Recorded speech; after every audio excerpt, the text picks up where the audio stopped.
रोजा जिसको अरबी में सौम कहा जाता है, इसके माना क्या है? लुग़वी माना तो इसके हैं रुकना, रुकना। और शरीयत की इस्तिलाह में, शरीयत की नजर में रोजा कहते हैं तीन चीजों से अपने आप को रोकना, खाने पीने और इज़्दिवाजी ताल्लुक से। सुबह सादिक से लेकर गुरूब आफ्ताब तक कसदन, इन्हीं तीन चीजों से अपने आप को रोकना, लेकिन कसदन। ये कसदन जो है ना, जो कैद है, इसका लिहाज रखना जरूरी है।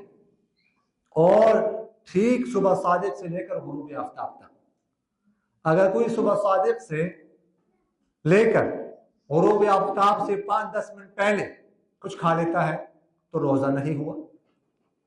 या सुबह सादिक के 5 मिनट बाद शुरू कर देते हैं, अगरचे गुरूब आफ्ताब तक करता है, लेकिन चूंकि सुबह सादिक के मुत्तसिल बाद इसने रोजा शुरू नहीं किया, इसलिए रोजा नहीं हुआ।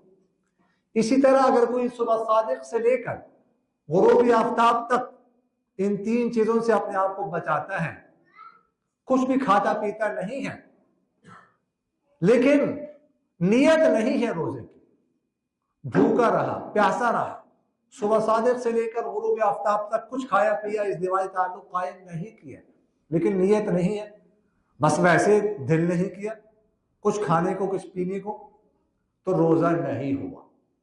इसलिए कि रोजे में नीयत शर्त, कस्द। और नीयत जो है ये बस मुतलकन रोजे की नीयत इंसान कर ले काफी है कि मैंने कल सुबह रोजा रखना है। फर्ज नियत करने में जरूरी नहीं है, हत्ता कि अगर कोई नफल की नियत करता है तब भी रमजान का रोजा शुमार होगा। अगर कोई कज़ा की नियत करता है तब भी रमजान का रोजा शुमार होगा।